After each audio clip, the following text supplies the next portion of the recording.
சந்திரகுப்த மௌரிய மன்னர் தான் அந்த சாம்ராஜ்யத்தை தோற்றுவித்தவர்.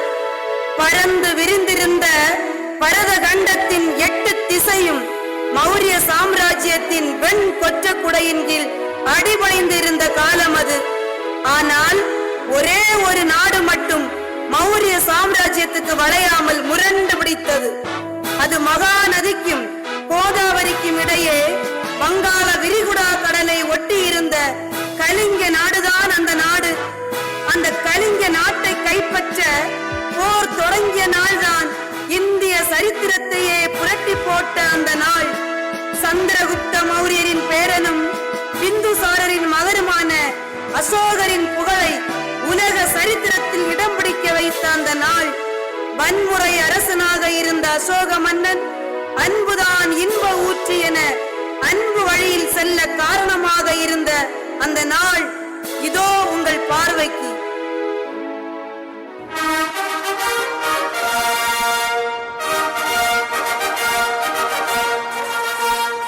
மன்னர் மன்னனும் மன்னாதி மன்னனும் ஆகிய சாம்ராட் அசோகரின் அவைக்கு அமைச்சர்கள் வருகிறார்கள்.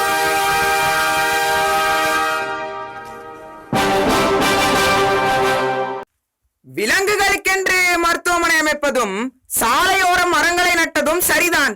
ஆனால் சட்ட திட்டங்களை தூண்களில் செதுக்கி வைப்பது தேவைதானா? இங்குதான் நம் மன்னரின் மனிதநேயம் வெளிப்படுகிறது. அதிகாரிகள் தங்கள் அதிகாரத்தை தவறாக பயன்படுத்தக் கூடாது. மக்களிடம் சரியான முறையில் நடந்து கொள்ள வேண்டும் என்பதற்காகவே இப்படி ஒரு திட்டத்தினை ஏற்பாடு செய்திருக்கிறார். அடுத்து நம் மன்னரின் இலக்கு கலிங்கத்தின் மீது உள்ளது போல் தெரிகிறது. ஆம், ஏனென்றால் கலிங்கம் மிகுந்த கப்பற்படை வலிமை கொண்டது. நம் ராணுவத்தை பலப்படுத்தவும் ஆட்சியை விரிவாக்கவும் கலிங்கத்தின் மீது போர் தொடுப்பது அவசியமாகிறது. நம் மக்கள் வணிகம் செய்வதற்கு மிகவும் சிரமப்படுகிறார்கள். கலிங்கம் நம் ஆட்சிக்கு உட்பட்டால் அந்த சிரமம் நமக்கில்லை. ஓ, அதனால்தான் நம் மன்னர் கலிங்கத்தின் மீது தன் இலக்கினை செலுத்தி இருக்கிறாரா? மன்னர் மன்னரும் மன்னாதி மன்னரும் ஆகிய சாம்ராட் அசோகர் வாழ்க! சாம்ராட் அசோகர் வாழ்க! மாமன்னர் அசோகர் வாழ்க!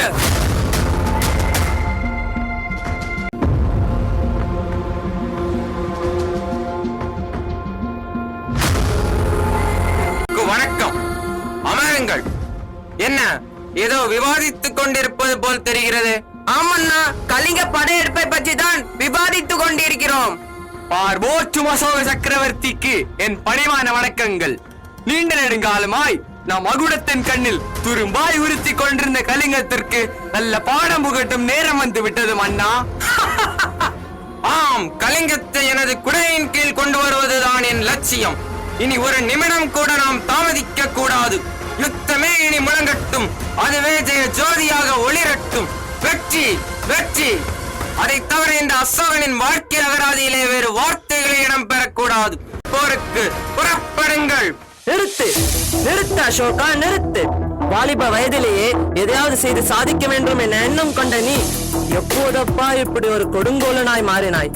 புத்தபிக்ஷுவே, நீர் என்ன சொல்ல வருகிறீர்? கலிங்கத்தின் மீது யுத்தம் கூடாது என்று சொல்கிறீரா? இல்லை, யுத்தமே கூடாது என்கிறேன் நான். அதை ஏதாவது கோர இடம் போய் சத்தமிட்டு சொல்லும். தந்தையே, தந்தையே, தந்தையே, உங்களை பார்ப்பதற்கு ஆசையாக இருந்தது. அதனால் தான் இங்கு ஓடி வந்தோம். வாருங்களின் செல்வங்களே. அசோகா, உமது 2 பிள்ளைகள் உமக்கு உயிர் போன்றவர்கள், அப்படித்தானே? ஆம், அதில் என்ன சந்தேகம்? நீ கைப்பற்ற துடிக்கும் கலிங்கத்திலும் இவர்களை போன்ற தந்தை பாசமிக்கும் மழலை செல்வங்கள் உள்ளன என்பதை நீ மறந்தாயா? இல்லை, அவர்களை உமது வாளிற்கு இரையாக்குவதென முடிவு செய்து விட்டாயா? என் முடிவிலிருந்து நான் மாறப்போவதில்லை. அசோகா, நீ அறியாமல் பேசுகின்றாய். கலிங்கம் என்னவோ சிற்றரசு நாடுதான். என்றாலும் அது உமது வம்சத்தவர் எவராலும் நெருங்க முடியாத உன்னத புகழ் வாய்ந்தது என்பதை மாத்திரம் நீ மறந்து விடாதே. அதை மறக்காததால் தான் மரக்காலம் போன்றிருக்கிறேன். இப்படி அஞ்சா நெஞ்சம் படைத்த அசோக வருதன் ஆணையிடுகிறேன். கோழைகளே, விலகிப்போங்கள். ரத்தம் கண்டு அச்சம் கொள்ளும் கோழைகளே, ஓடிப்போங்கள். வாழ்வா சாவா பார்ப்போம் வருகை என்று வஞ்சினம் கொண்டிருக்கும் வீரர்களே, என்னை பின்தொடர்ந்து வாருங்கள். என்னை பின்தொடர்ந்து வாருங்கள்.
நீ கொலைகாரன், நீ கொலைகாரன். ரத்த வெறி பிடித்த வேங்கையை விட நீ கொடியவன். சீ, உன் கையில் தண்ணீர் வாங்கி குடிப்பதை விட சாவதேமே. ஐயோ மகனே, மகனே, மகனே, மகனே, மகனே. துக்கம் சரணம் கச்சாமி, சங்கம் சரணம் கச்சாமி, தர்மம் சரணம் கச்சாமி. துறவியே, ஆந்தையும் வௌவாலும் அலைகின்ற இந்த நேரத்தில் கழுகும் கோட்டானும் குடியிருக்கும் இந்த இடத்தில் தாங்களா? ஆமாம், நோய் இருக்கும் இடத்தில் தானே வைத்தியனுக்கு வேலை. அதனால் தான் மண்ணாசை எனும் தொழுநோய் பிடித்து தேரில் அலையும் உன்னை தேடி வந்தேன். நிறுத்தும். ஏற்கனவே ஏர்முனைப்பட்ட நஞ்சை நிலம் போல் புண்ணாகி இருக்கிறது என் உள்ளம். தயவு செய்து மீண்டும் என்னை கெடுத்து விடாதீர்கள். அசோகவர்தனா, இந்த ஆள் சூழ் உலகத்தில் கெடுக்க முடியாத நபர்களே இல்லை அப்பா. சத்திரிய குல திலகனே, சற்று நேரம் உன் காதுகளை எனக்கு கடன் கொடு. சற்று நேரம் சிந்தித்துப் பார். நீ எப்படி பெற்றாய் இந்த கலிங்க பூமியை என்று?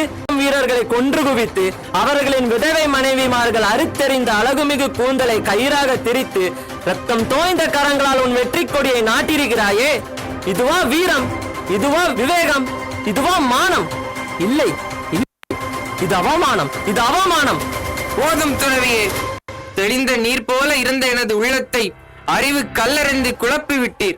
ஐயோ, எனக்கு பைத்தியமே பிடித்துவிடும் போல் இருக்கிறது. என் முன் நில்லாதீர். போய்விடும், இங்கிருந்து போய்விடும். போகிறேன் அசோகவர்தனா, மறந்து விடாதே. அன்புதான் இன்ப ஊற்று, அன்புதான் உலக ஜோதி, அன்புதான் உலக மகாசக்தி. அன்புதான் இன்ப ஊற்று, அன்புதான் உலக ஜோதி, அன்புதான் உலக மகாசக்தி.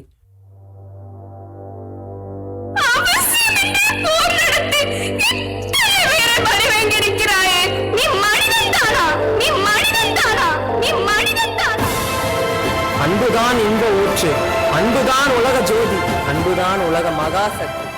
அன்புதான் இன்ப ஊற்று, அன்புதான் உலக ஜோதி, அன்புதான் உலக மகாசக்தி. ஆம், என் கண்கள் திறந்தன.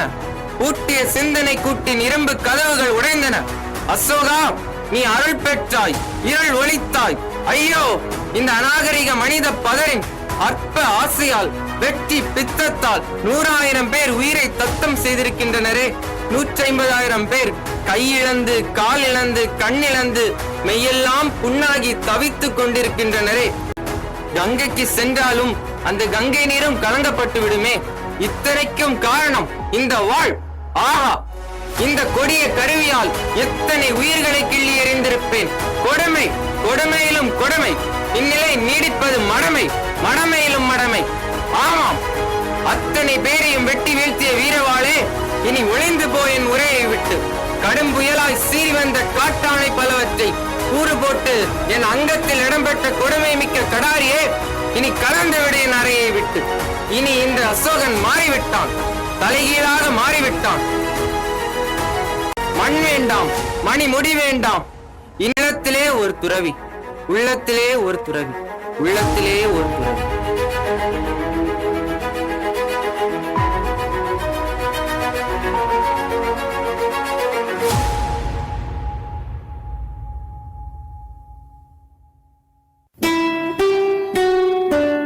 எனக்கு நீதான் வேண்டும், உன் அன்புதான் வேண்டும். என்னை ஏற்றுக்கொள், என்னை ஏற்றுக்கொள். காற்றுக்கு செல்ல போகிறீர்களா? இல்லை மகனே, இனி நாம் போர்க்களம் துறந்து அன்பு வழி பூண்டு புத்தரின் கொள்கை வழி நடப்போம். மற்ற உயிர்களை தம் உயிர் போல் மதிக்கும் மனப்பான்மை ஒருவருக்கு வந்துவிட்டால் அவர் எல்லா உயிர்களும் இன்புற்றிருக்கவே பாடுபடுவர். இனி நாங்கள் இருவரும் புத்த பெருமானின் வழிபடி நடந்து கொள்வோம். யாரெங்கே? தலைமை அமைச்சர்களை வரவழையுங்கள். ஆகட்டும் அரசே.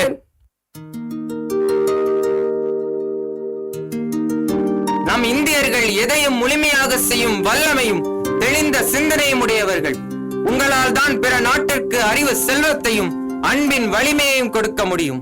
அதனால் நீங்கள் ஒவ்வொருவரும் மனிதர் கடைபிடிக்க வேண்டிய துறவற வாழ்க்கை குறித்தும், அரசு அதிகாரிகளின் நன்னடத்தை குறித்தும், உலக அமைதியை குறித்தும் மற்ற நாடுகளில் பரவ செய்யுங்கள். ஆகட்டும் அரசே. கங்கை சமவெளியிலும் நேபாளத்தின் தெற்கு பகுதிகளிலும் நான் போய் தன்னலமே துன்பத்திற்கு காரணம். ஆசையை ஒழித்தால்தான் மன அமைதியும் ஆனந்தத்தையும் அடைய முடியும் என்பதை நான் மக்களிடையே பரப்புகிறேன். நான் இலங்கை, தென்கிழக்கு ஆசியா போன்ற பகுதிகளில் நல்வாய்மை, நற்செய்கை, நல்வாழ்க்கை, நன்முயற்சி, நற்சாட்சி மற்றும் நல்ல தியானத்தை கடைபிடிக்க தேவையான வழிமுறைகளை நான் போய் செய்ய முயற்சிக்கிறேன். இனி நாங்கள் அனைவரும் புத்தரின் கொள்கை வழி நடப்போம். ஒரே வேண்டாம் என்று துணிந்து புத்த பிட்சுவாக மாறினாலும் தொடர்ந்து அரசனாக நீடித்து நாட்டை வளப்படுத்தி பால் போற்றும் நல்லாட்சியை வழங்கினார் அசோகர். எல்லாவற்றிலும் உச்சத்தை தொட்டு எவராலும் குறை கூற முடியாத அளவிற்கு உயிர்களிடத்திலும் அவர் காட்டிய அன்பு, நீதிமுறைகளை சரியாக கடைபிடித்த அவரின் பண்பு, இவைதான் அசோகருக்கு வானம் வசப்பட்டதற்கான காரணங்கள். ஆம், நமக்கும் வானம் வசப்படும். வெற்றி நிச்சயம். நன்றி.